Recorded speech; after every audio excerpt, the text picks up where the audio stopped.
त्रैलोक्य, देवी देवता असुर जो भी कमजोर था सब परेशान होने लगे उससे।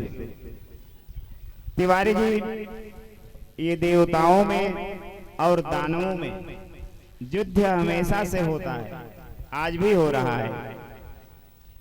पहले देवता और दानव, मनुष्य और राक्षस अलग अलग लोकों में रहते थे। मनुष्य मृत्यु लोक में रहता था, राक्षस अपने लोक में रहते थे, अलग अलग सब रहते थे। लेकिन ये कलयुग है, सब एक ही परिवार में, क्या एक ही शरीर में समझिए।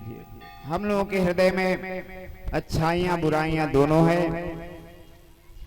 तो कंस के अत्याचार की मैं कथा सुना रहा हूं आपको। एक बार देवताओं में और दानवों में युद्ध हो गया। युद्ध तो बराबर होता रहा है। दोनों गए ब्रह्मा जी के पास।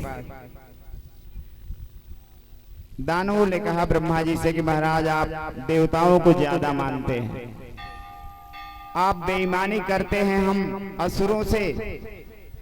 हम असुर लोगों को आप मानते नहीं हैं, जबकि हम लोग भी आपकी संतति हैं, आपके ही संतान हैं। ब्रह्मा जी ने कहा कि नहीं, इस प्रकार की कोई बात नहीं है, मैं सबको बराबर मानता हूं।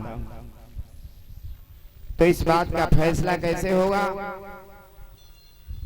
ब्रह्मा जी ने कहा कि तुम देवता तो यहाँ है ही है हमारे पास, तुम सारे दानवों को लेके आओ और एक दिन मैं अपने यहाँ भोज का व्यवस्था करता हूँ, भोजन का, वहीं पंचायती हो जाएगी। ब्रह्मा जी के यहाँ देवता और दानव दोनों जुट गए। भोजन की तैयारी भी हो गई। सबको अलग अलग पंक्ति में बैठा दिया गया। एक पंक्ति में देवता, एक पंक्ति में दानव। भोजन चल गया महाराज, पत्तल में पूरी सब्जी इत्यादि चल गया। तो दानवों ने कहा कि अब भोजन शुरू करें। तो ब्रह्मलोक का एक कर्मचारी बोला कि नहीं नहीं रुको, ये ब्रह्मलोक का कुछ नियम है, उसको मानना पड़ेगा, उसको फॉलो करना पड़ेगा, तब भोजन होगा। क्या नियम है भाई? तो ब्रह्मलोक के कर्मचारियों ने डंडा लाया, डंडा ऐसे हाथ सीधा करके, एक डंडा इस हाथ में, एक डंडा इस हाथ में। अब रस्सी से बांध दिया गया डंडा यहां से यहां तक। अब बोले कि अब शुरू करो। और देवताओं का भी हाथ बांधा गया, दानवों का भी बांधा। अब जब डंडा बंध गया हाथ में, तो हाथ तो ऐसे घूमेगा नहीं, अब घूमेगा नहीं तो भोजन कैसे होगा? तो दानवों ने कहा कि ये तो ठीक नहीं है, भोजन आगे रख करके आपने हाथ बनवा दिया। ब्रह्मा जी ने कहा कि तो देवताओं का भी हाथ बांधा गया है, केवल तुम्हारा थोड़ी बांधे हैं, सबका बांधे हैं। अब दानव जैसे तैसे हाथ घुमाने लगे, हाथ तो पूरा मुंह में जाता नहीं, सब भोजन प्रसाद शरीर के ऊपर गिर गया, इधर उधर गिर गया, भोजन नहीं कर पाए, नाराज होकर के चल दिए। लेकिन देवता लोग एक उपाय बनाए,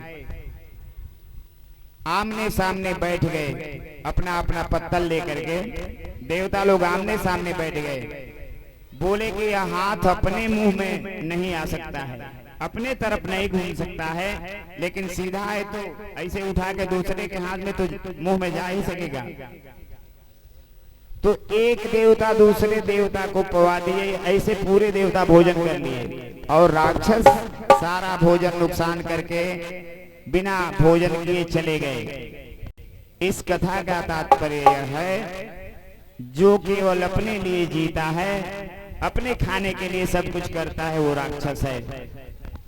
परिवार के लिए, समाज के लिए, राष्ट्र के लिए, सबके लिए कुछ न कुछ करना हमारा दायित्व है। कंस का अत्याचार बढ़ा, पृथ्वी माता गाय का रूप